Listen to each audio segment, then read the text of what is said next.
हरे कृष्णा। तो चाहे कोई छोटा बालक हो, वयस्क मनुष्य या फिर बड़े से बड़ा व्यक्ति, गरीब से गरीब आदमी या मानसन व्यक्ति जिसे पता हो हमारी मृत्यु आने ही वाली हो, इन सभी लोगों में एक चीज बहुत कॉमन है कि डर से पूरी तरह छुटकारा किसी को भी नहीं मिलता। भगवद गीता का श्लोक संख्या 19, उसमें इस प्रकार के डर पे किस प्रकार से हम विजय प्राप्त कर सकते हैं इसका वर्णन मिला है। सघोषोधात राष्ट्राणां हृदयानि व्यदारयत् नभश्च पृथ्वीं चैव तुमलो अभ्यनुनादयन्।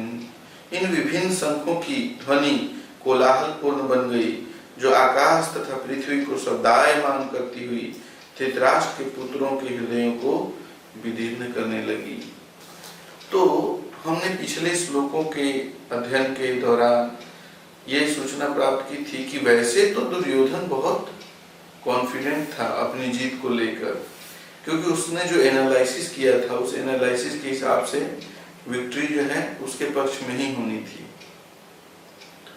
लेकिन जब दोनों तरफ वास्तव में शंख बजाए गए और उससे जो कोलाहल पूर्ण ध्वनि उत्पन्न हुई तो उनके हृदयों में डर उत्पन्न हुआ।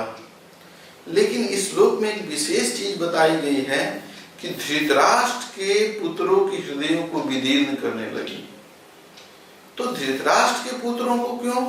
वहां पर तो पांडव भी थे, तो पांडवों के पुत्रों को भी समान रूप से तकलीफ या डर उत्पन्न होना चाहिए था। श्रील प्रभुपाद बताते हैं इसके तात्पर्य में कि वास्तव में पांडवों को कोई डर ही नहीं था, इसीलिए भगवद गीता में इसका वर्णन नहीं किया गया। क्यों? क्योंकि पांडव जो थे वो पूरी तरह से भगवान की कृपा पर निर्भर थे।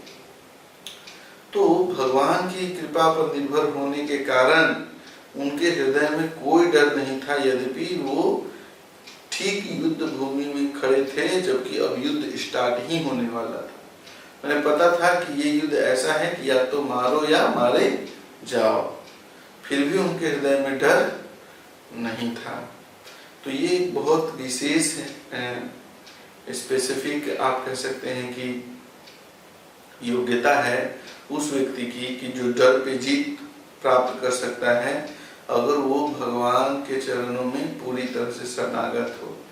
और हम किस प्रकार से भगवान के चरणों में पूरी तरह से शरणागत हो सकते हैं, इसके लिए आप इस भगवद गीता की सीरीज को बहुत ही अच्छे से ध्यान पूर्वक श्रवण कीजिए।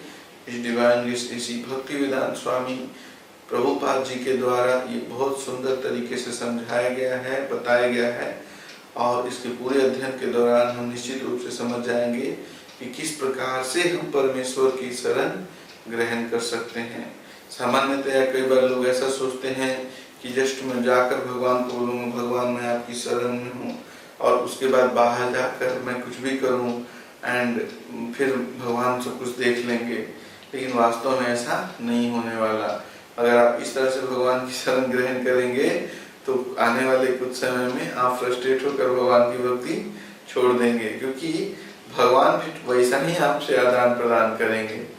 तो हमें चाहिए कि भगवान ने किस तरह से उनका शरण ग्रहण किया जाए इसके बारे में बहुत ही विस्तार से भगवद गीता में बताया है, और हमें उसको गुरु शिष्य परंपरा के माध्यम से वो ज्ञान हम तक पहुंचाया भी है।